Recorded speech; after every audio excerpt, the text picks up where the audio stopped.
দুপুরবেলা মৌমি আমার কাছে একটা আবদার রেখেছিল যে আমাকে তো এই মুহূর্তে রেঁধে খাওয়ানোর মতো কেউ নেই। আবার ম্যারিনেট করে রান্না করতে বেশি পছন্দ করে। সবসময় সুযোগ খুঁজে কিভাবে আমাকে ফাঁসানো যায়। আমি যা ইচ্ছাভাবে রান্না করি সেটা তোমাকে আমি এক কথাই বললাম, তুমি রাজি হয়ে গিয়ে যা ইচ্ছেগুলোকে গুরুত্ব দেওয়া, এটাই ভালোবাসা, তাই তো? পেলে একসাথেই প্রায় বিয়ে করেছিল, মানে দাদার অনুষ্ঠান করে বিয়ে হয়েছিল। এটা যদি তার হাজবেন্ড হয়, মানে কারো যে হাজবেন্ড। কারো- আর আমি প্রয়োজন মনে করি না জিজ্ঞেস করার জন্য, কারণ শুভ সন্ধ্যা বন্ধুরা, তোমরা কেমন আছো? আশা করছি তোমরা ভালো আছো, আমিও ভালো আছি। তো দুপুরবেলা মৌমি আমার কাছে একটা আবদার রেখেছিল, সেই আবদারটাই আমি এখন পূরণ করছি। তো সঙ্গে থাকো, দেখতে থাকো। আজকে দুপুরবেলা বর্মশাইয়ের কাছে একটা আবদার রেখেছিলাম যে আমাকে তো এই মুহূর্তে রেঁধে খাওয়ানোর মতো কেউ নেই, আমার খুব অন্যের হাতের মাংস খেতে ইচ্ছা করছে। তো সেটা যদি তুমি হও তাহলে তো ভালোই হয়, কারণ ও মাংসটা খুব ভালো রান্না করে। ওকে আমি বলেছিলাম যে তুমি যদি আমাকে মাংস রান্না করে খাও তাহলে বেশ ভালোই হয়, আমার খুব খেতে ইচ্ছে করছে বলেছিলাম বলে গাছ ঘুম থেকে উঠেই সঙ্গে সঙ্গে মাংসটা নিয়ে চলে এসেছিল। আর এখনও রান্না করতে বসে গেছে। মাংসটা প্রথমে ধুয়ে নিল, ধুয়ে নেওয়ার পর ও আবার ম্যারিনেট করে রান্না করতে বেশি পছন্দ করে। প্রথমে মাংসটাকে ম্যারিনেট করে নিচ্ছে। কী হচ্ছে এখানে? ওই যে নুন আর হলুদ দিয়ে মাখছি এটাকে। আর কিছু মশলা দেবে না, শুধু নুন হলুদ? আর কিছু মাছটা সব করাই দেবো। আচ্ছা, আজকে শুধু নুন হলুদ মাখাচ্ছি, অন্যদিন সমস্ত মশলা মাখিয়ে নেই। যেগুলো আছে হ্যাঁ, দিচ্ছি। তো চলো বন্ধুরা, তোমরা আমাদের এই পুরো ব্লগটা আজকে দেখতে থাকো যে দীপক কী করছে। মানে প্রত্যেকটা ছেলেই দেখি যে রান্নাঘরে এসে রান্নাঘর নাকি তছনছ করে রেখে দেয়, আর আমার বর কী রাখে দেখে নাও তোমরা। এখনও পর্যন্ত যেমন গুছিয়ে রেখেছিলাম সেরকম আছে। তো এখন তোর কাজ স্টার্ট হলো, কি হয় শেষ প্রান্তে গিয়ে দেখাবো তোমাদের। সঙ্গে থাকো, পুরো ব্লগটা দেখতে থাকো, দারুণ মজাদার ব্লগ হবে। তো দীপকের রান্নাবান্না তো শুরু হয়ে গেছে, তোমরা দেখতেই পেলে। আজকে আমার মজাই মজা, আমি একদম বরের হাতে রান্না খাবো, আঙুল চেটে চেটে খাবো। ভীষণ মজা লাগে ভাই, লোকে রান্না করে দিলে পায়ের ওপর পা তুলে বসে খেতে। আর এই রান্নাবান্নার জীবন ভালো লাগে না, তার মধ্যে আবার আমাকে ফাঁসিয়ে দিল। ও মানে সবসময় সুযোগ খুঁজে কিভাবে আমাকে ফাঁসানো যায়। আটাটা তো নিজে মাখতেও পারতে। আমি মাখবো না বলে তার জন্য তো বললাম যে তুমি মাখো না। আমি তো বলেছিলাম যে আটাটা তুমি মেখে দাও, আমি রুটিটা করবো। রুটি কোনোদিনও করোনি, রুটি কিভাবে করবে সেই জন্যই আমি বললাম যে আমি আটাটা মেখে রুটি করে নিচ্ছি। আটা যখন আমি মাখবো তখন রুটিটা আমি করে নিতেই পারবো। কি বলো বন্ধুরা, ভুল বলেছি? মাংসটা দেখো, কালারটা কিন্তু দারুণ হয়েছে। ও আবার কোনো কাশ্মীরি মির্চ দেবে না, কারণ আমি একটু কালার পছন্দ করি বলে আমি কাশ্মীরি মির্চটা দিই। আর এখানে আটা মাখা প্রায় আমার শেষের দিকে, আর আমি এখানে ছোটো ছোটো করে অতগুলো গোল গোল করে লেচি কেটে নিলাম। আর তারপরে রুটিটা পরে করবো, কারণ ও আগে মাংসটা করে নিক তারপর, তাই তো? একদম তাই। কাশ্মীরি লঙ্কার গুঁড়োটা কেন দিতে চাও না? কাশ্মীর আমার অত লাল পছন্দ হয় না, আমি সবুজ বেশি পছন্দ করি, সবুজটাই ভালো লাগে। বাবা, সবুজ তো আমি যখন রান্না করি কাশ্মীরি মির্চ দিয়ে তখন ভালো লাগে।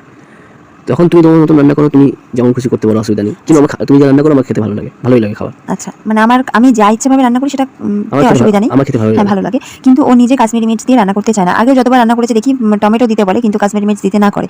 আর আমার এদিকে দেখো, তোমাদের সাথে কথা বলতে বলতে কিন্তু আটাটা প্রায় আমার মাখা হয়ে গেছে, লেচি কাটা হয়ে গেছে। এখন শুধু রুটি করার অপেক্ষা রয়েছে। আর আমি এখানে দেখো বিভিন্ন রকমভাবে পোজ দিচ্ছি, মানে যা পারছি তাই করছি। কেউ যদি ক্যামেরা আনন্দই খালি তোমার, তো আজকে মাংস রান্না করতে হবে না তোমার, তাই তোমার আনন্দ। আমরা মেয়েরা কি চাই বলো তো, 12 মাস তোমাকে রান্না করে খাবো, কিন্তু ছোট ছোট এই যে আমার কতটা আনন্দ হচ্ছে আজকে আমি নিজেই জানি। সব থেকে বড় আনন্দ এই যে বসে খাচ্ছি সেটা আনন্দ না, কিন্তু এই যে তোমাকে আমি এক কথাই বললাম তুমি রাজি হয়ে গিয়ে যা রান্না করে খাও, এই যে আমি তোমাকে হাতে হাতে হেল্প করে দিচ্ছি, এটাতেও আপত্তি নেই। কিন্তু এটা বলে বন্ডিং, একসাথে থাকার মতন, একসাথে থাকা হ্যাঁ, একদম একে অপরের সমস্যা বোঝা, একে অপরের ইচ্ছেগুলোকে গুরুত্ব দেওয়া, এটাই ভালোবাসা, তাই তো? দেখো মাংস একবারে কষানো হয়ে গেছে, এতে আর একটুখানি জল দিতে হবে। আমি বললাম ঠিক আছে ছাড়ো, আমি দেখে নিচ্ছি। একটুখানি সামান্য জল না দিলে কিন্তু মাংস তেলটা ভালো করে ছাড়বে না, তাই জল দিয়ে একটু চাপা দিয়ে দিলাম, তাহলে ঝোলটা অনেকটাই কমে আসবে আর টেস্টি হবে। তো চলো বন্ধুরা, মাংস হতে থাক। আর মাংস নামানো হয়ে গেলে আমি এদিকে রুটিটা করতে থাকি। মাংস তো তোমাদের শেষের দিকে আমি দেখিয়ে দিলাম, আর আমি এখন রুটি করছি। আটাটা মেখে নিয়ে আমি রুটি বেলছি। তোমরা দেখো তো আমি ভালো করে রুটি বেলতে পারি কিনা। আমি কিন্তু রুটি করা শিখেছি আমার শাশুড়ি মায়ের কাছে, তাই তো বলো? বিয়ের পর মা এসে মানে মা যখন রুটি বানাতো তখন বলতো কি, দাঁড়াও তোমরা দুই বই, আমরা দুই মানে এরা দুই ছেলে একসাথেই প্রায় বিয়ে করেছিল, মানে দাদার অনুষ্ঠান করে বিয়ে হয়েছিল, আর আমরা দাদার বিয়ের কিছুদিন আগে বিয়ে করে নিয়েছিলাম।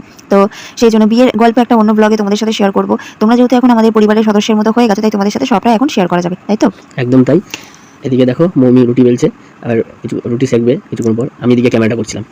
এরকমভাবে কেউ যদি ক্যামেরা করে তখন কিন্তু ভিডিও করার মনটা আরও বেশি বেড়ে যায়, মানে ভীষণ ভালো লাগে আমাকে। তো কেউ যখন ক্যামেরা ধরে দেয় এইভাবে আমি খুব খুশি হই। আর সেই ক্যামেরাম্যান যদি দীপক হয় তাহলে তো আরও আনন্দ হয়। আর দীপক না, এটা যদি তার হাজবেন্ড হয়, মানে কারো হাজবেন্ড হাজবেন্ড হয়, এটা হলে পরে সেটা বেটার হয়। যেটাকে আর কেউ সাপোর্ট করে না, সেটা যদি হাজব্যান্ড সাপোর্ট করে তাহলে সেই ওয়াইফের কাছে আর কিছু হয় না ভালো, আমার মনে হয়। কারণ এই যে আমি ভিডিওটা করি, এটা কিন্তু কেউ সাপোর্ট করে না সেভাবে, মানে আমার পরিবারের লোক সাপোর্ট করে, দীপকের পরিবারের লোক জানি না সাপোর্ট করে কিনা, কারণ কখনো গিয়ে জিজ্ঞেস করা হয়নি যে তোমাদের এটা পছন্দ কিনা। আর আমি প্রয়োজন মনে করি না জিজ্ঞেস করার জন্য, কারণ এটা আমার পার্সোনাল লাইফ। এটা সাপোর্টের কিছু না, আমি তোমাকে হাত ধরে নিয়ে এসেছি, তুমি যেভাবে ভালো থাকবে সেটাতেই আমি খুশি। আর ও দেখে যে সারাদিন আমি এত খাটাখাটনির পরেও এই যে ভিডিও বানাই, ভিডিও এডিট করি, এগুলো নিয়ে এত ব্যস্ত থাকি, আমি হয়তো ঠিকমতো খাওয়ারও টাইম পাই না, তা আমার ভীষণ ভালো লাগে, মানে এত ভালোবাসার সঙ্গে কাজটা করি। আর তুমি তো ব্যস্ত থাকতে বেশি পছন্দ করো। আর হ্যাঁ, আমি ব্যস্ত থাকতে ভীষণ পছন্দ করি। একটু যদি বসে থাকে না, প্রচুর মন খারাপ করে, মাথায় হাত দিয়ে বসে থাকে, কি চিন্তা করে আমি কিছু বুঝতে পারি না। তার জন্য আমি আর বললাম ঠিক আছে, তুমি যখন ভিডিও মানে এই ইউটিউব করবে বা ফেসবুক করবে তাহলে করো, তোমার কাজ নিয়ে দরকার তুমি কাজ করো, একটু ব্যস্ত থাকবে, এই চিন্তা ভাবনা থেকে দূরে থাকবে, শরীরটা ভালো থাকবে। একা থাকা ভালো লাগে না, একা থাকতে পছন্দ করি না। রুটিটা কেমন ফুলেছে দেখো বন্ধুরা, একদম কিন্তু নজর দেবে না। বেশ 3-4 মাস পর আমি রুটি বানাচ্ছি। প্রত্যেকটা রুটি ফুলেছে একদমই বলবো না, খুব কম রুটি ফুলেছে, মানে যে কটা রুটি বানিয়েছি তার মধ্যে অল্প কটা রুটি ফুলেছে, কারণ আজকে খুব তাড়াহুড়ো করে করছিলাম। আর এই দেখো বারবার করে গিয়ে বসে পড়ছি, শরীর ভালো না, একদম দাঁড়িয়ে থাকতে পারছি না, দাঁড়িয়ে থাকলে খুব কোমরে যন্ত্রণা করছে। সেই জন্য আমি তো কদিন আগে বলেছিলাম যে ওর শরীরটা খুব খারাপ, যে ওষুধের যে একটা ভিডিও দেখিয়েছিলাম, দেখেছো তো ওষুধ খাচ্ছিল, কদিন ধরে খুব শরীরটা খারাপ। কেন কোমরে এত কি হয়েছে আমি কিছু বুঝতে পারছি না। কোমরে ব্যথা করছে, মানে দাঁড়িয়ে থাকলে কোমরের যে স্পাইনাল কর্ড মানে শিরদাঁড়াটা যেটা আছে মেরুদণ্ডে ব্যথা করছে। নিচু হয়ে কিছু করতে পারছি না, বারবার উঁচু নিচু হয়ে বসতে বা দাঁড়াতে পারছি না, আর বেশিক্ষণ দাঁড়িয়ে থাকলেও কষ্ট হচ্ছে। কোমরে ব্যথা হচ্ছে, কোমর থেকে পুরো পা হাঁটু সব কিছু নিয়ে নিচ্ছে এই ব্যথাটা, জানি না কি হচ্ছে ভগবান জানে।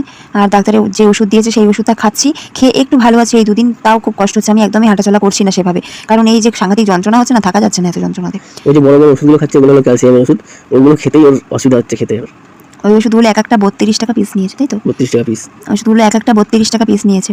তো ডাক্তার আমাদের একটু কম করে নিয়েছে, তাই তো? 290 টাকা দাম নিয়েছে, তাই তো? আর ওটার দাম হয় 32 টাকা করে 320 টাকা। এমনি ডাক্তারবাবু চেনাশোনা, জেনারেল ডাক্তার, প্রাইভেট কোনো পার্সোনাল মানে কোমরের হাড়ের ডাক্তার বলে না, ওরকম কোনো ডাক্তার নেই।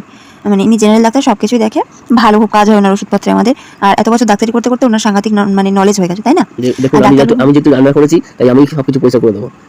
ও বললো তুমি বসো, রুটি হয়ে গেছে তাই কি? আর রুটি করলে তো তোমরা সকলেই জানো বন্ধুরা যে কীভাবে গ্যাস ট্যাসগুলো আটা পড়ে নোংরা হয়ে যায়। মাথায় হাত দিয়ে বলছে রুটি করলে এরকম অবস্থা হয়, মানে সেভাবে কখনো চোখে তাকিয়ে দেখেও নি চোখ দিয়ে যে রুটি করলে কি হচ্ছে না হচ্ছে বা কী করছে মৌমি। তো দেখার প্রয়োজন মনে হয়নি, তাই এখন দেখছে। ও আমার সময় অসময়ে অনেক কিছু করে দেয়। তো চলো বন্ধুরা, আমাদের আজকের এই ছোট্ট ব্লগ এই পর্যন্ত। আশা করছি কালকে আবার একটা নতুন ব্লগ নিয়ে তোমাদের সামনে হাজির হতে পারবো। তোমরা সকলে অনেক ভালো থাকো, সুস্থ থাকো, তোমাদের সুস্থতা কামনা করে আমি আমার আজকের ব্লগটা শেষ করছি। Tata, bye bye.